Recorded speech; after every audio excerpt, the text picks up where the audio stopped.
नमस्कार दर्शकों, आज हम एक प्रेरणादायक कहानी सुनाने जा रहे हैं जो पति पत्नी के पवित्र रिश्ते की गहराई को दर्शाती है। ये कहानी बताती है कि जो स्त्री अपने पति के साथ रात में हल्के कपड़ों में या बेझिझक बिना कपड़ों के सोती है, उसमें 3 विशेष गुण होते हैं। ये गुण उसे आदर्श पत्नी बनाते हैं और पति को हमेशा उसके वश में रखते हैं। तो चलिए बिना देर किए शुरू करते हैं ये रोचक कथा। बहुत समय पहले की बात है। एक छोटे से गांव रामपुर में 2 घनिष्ठ परिवार रहते थे। दोनों परिवार एक दूसरे से इतने जुड़े हुए थे कि काम धंधा, त्योहार और खुशियां सब साथ मनाते। दोनों घरों में एक एक बेटी थी। बड़ी बेटी का नाम सपना और छोटी का नाम मीना। दोनों परिवारों में बेटों की कमी थी, लेकिन बेटियां होने से घर खुशियों से भरे रहते। धीरे धीरे दोनों परिवारों में बेटे भी पैदा हुए, लेकिन बेटियां बड़ी हो चुकी थीं। दोनों परिवारों ने फैसला किया कि सपना और मीना की शादी साटा पाटा में कर दी जाए, यानी एक ही घर में दोनों बहनों की शादी। लेकिन घर में एक बुजुर्ग दादाजी थे। उन्होंने सलाह दी, बेटा मेरी बात मानो, तुम दोनों अलग परिवारों से हो लेकिन साथ रहते हो। अगर दोनों बहनों की शादी एक ही घर में हुई तो आपस में झगड़े होंगे, ईर्ष्या पैदा होगी। बेहतर है अलग अलग घरों में शादी करो। दादाजी की बात सुनकर दोनों परिवारों ने सहमति जताई। उन्होंने ज्यादा दुनिया देखी थी, इसलिए उनकी सलाह मान ली गई। कुछ महीनों बाद शादियों के प्रस्ताव आए। दोनों बहनें खूबसूरत थीं। सपना जो बड़ी थी थोड़ी सांवली थी, लेकिन उसका स्वभाव, रहन सहन और मेहनतकश प्रकृति लाजवाब थी। मीना गोरी थी, लेकिन कामकाज में थोड़ी आलसी। फिर भी दोनों का व्यवहार अच्छा था। शादी का दिन आया और दोनों की शादी एक ही दिन अलग अलग घरों में हो गई। सपना अपनी ससुराल पहुंची। उसके पति का नाम महेश था। महेश ने सपना को पहली बार देखा तो मन ही मन निराश हो गया। वो गोरी बहू की उम्मीद कर रहा था। धीरे धीरे वो सपना से दूरी बनाने लगा। घर में माता पिता से झगड़ा करने लगा। बोला, मैंने कहा था ना मुझे लड़की से मिलवाओ, आपने सांवली लड़की पसंद कर ली, मैं इसके साथ जीवन कैसे बिताऊं? माता पिता ने समझाया, बेटा काली नहीं बस सांवली है, हम भी सांवले हैं। क्या हमारी शादी नहीं हुई? जीवन अच्छा चल रहा है, बेटा बेटी हुए, तू ऐसे नागिन समझ रहा है क्या? इसके साथ जीवन बिताना पड़ेगा। लेकिन महेश नहीं माना। बोला, नहीं कभी नहीं। सपना बहुत दुखी थी।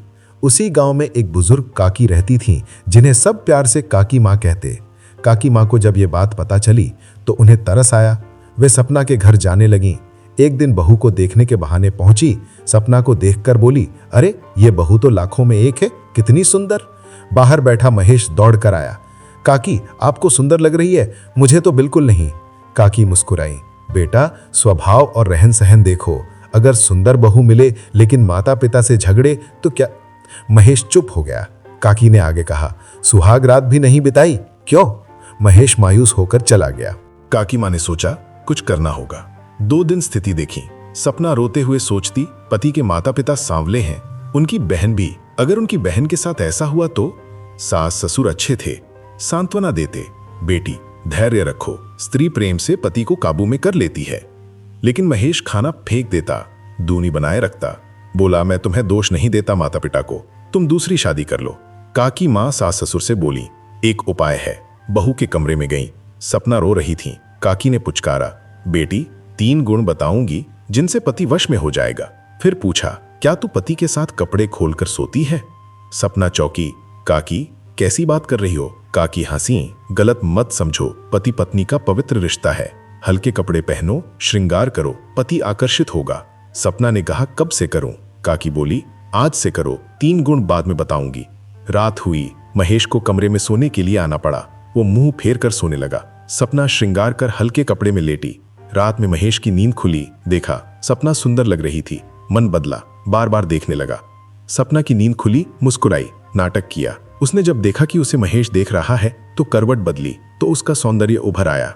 ये देखकर महेश और करीब आया और सपना को प्यार से उठाकर खूब प्यार किया। सुबह अलार्म बजा। महेश उठा, बंद किया, फिर सो गया। सपना ने जगाया, काम पर नहीं जाना? महेश ऊपरी मन से गुस्सा हुआ, लेकिन प्रभाव शुरू हो चुका था। अगले दिन काकी आई, क्या मेरा नुस्खा काम कर रहा? सपना धीरे धीरे। शाम को महेश लौटा। सपना सुंदर लगी, गले लगाया, बिस्तर पर लिटाया और प्यार भरी बातें की। धीरे धीरे रिश्ता मजबूत हुआ। सपना गर्भवती हुई। काकी को बताया तो काकी बहुत खुश हुई। सपना ने काकी से पूछा, काकी वो 3 गुण और कौन से हैं? काकी ने कहा, अब उद्देश्य पूरा हुआ, तुम्हें उसकी जरूरत नहीं। समय बीता। महेश सपना से प्रेम करने लगा। दोस्तों ने मजाक उड़ाया, तेरी पत्नी काली। महेश गुस्सा नहीं हुआ। वो कहता, वह व्यवहार में सबसे गोरी है, सबसे सुंदर। और उसने दोस्तों से नाता तोड़ लिया और कहा, जो दोस्त मेरी पत्नी की कद्र नहीं कर सकते, ऐसे दोस्त किस काम के। सपना ने छोटी बहन को खुशखबरी बताने के लिए संदेश के साथ महेश को भेजा। महेश मीना के घर गया और मीना की बात सपना से कराई। मीना बहुत दुबली और कमजोर हो गई थी। सपना ने पूछा, क्या हुआ? मीना रोई, दीदी मैं गोरी हूं, फिर भी पति प्रेम नहीं करते, गैर औरतों के साथ संबंध है, गालियां देते हैं, मारपीट करते हैं और कोई भी संतान नहीं है। सपना दुखी होकर बोली। महेश से बोली, जाओ काकी माँ को बुला ले आओ। काकी माँ बुलाने पर आई। उन्होंने मीना की समस्या सुनी और बोली, कपड़े उतार कर सोती हो? मीना ने कहा, हाँ, फिर भी गुस्सा करते हैं, चरित्रहीन कहते हैं। काकी आश्चर्यचकित होकर देखने लगी और दोनों बहनों को अपने पास संदेश भेजकर बुलाया और उनको 3-4 गुण बताए। 1. बिना कपड़ों के सोने से पति आकर्षित होता है। बार बार संबंध बनाने से मानसिक संतुलन ठीक रहता है और अपना पति हमेशा गैर औरतों से दूर रहता है और पति कभी बिगड़ता नहीं।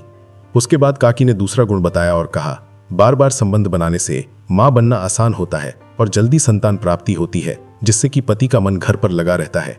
उसके बाद काकी बोली, अब तीसरा गुण सुनो, जिम्मेदारियों से थकावट कम होती है, तनाव कम होता है, खुशी बढ़ती है और मानसिक संतुलन बना रहता है। काकी बोली, ये सभी गुण बड़ी बहन में आ गए हैं, इसलिए उसका जीवन सफल हो गया है। लेकिन छोटी का पति उसे चरित्रहीन बोलता है। काकी मीना को एक बाबा के पास ले गईं। बाबा ने सुना और कहा, पत्नी की भूमिका हमेशा से ही बड़ी रही है। पति की भी कुछ जवाबदारियां होती हैं, लेकिन कुछ पति कभी नहीं सुधरते, बचपन की बुरी आदतों का शिकार होते हैं। बाबा ने मीना को जड़ी बूटी दी और कहा, इस बूटी को दूध में मिलाओ और अपने पति को सोते समय पिला दो। मेरा यकीन है इस बूटी को पीने के बाद वो गैर औरतों से दूर रहेगा और अपने भगवान पर भरोसा रखो। मीना ने आजमाया, कुछ दिनों असर हुआ, संबंध बने, लेकिन महीने बाद फिर पुरानी आदत। मीना बाबा के पास अकेली गई, माँ बनने वाली हूँ, लेकिन फिर से वही सब शुरू हो गया है। तो बाबा ने कहा, ऐसे पति नहीं बदलते, पवित्रता बनाए रखो, भगवान न्याय करेंगे। जब बड़ी बहन ने सब बातें सुनी तो बहुत दुखी हुई। समय बीता और दोनों बहनों को बेटे हुए।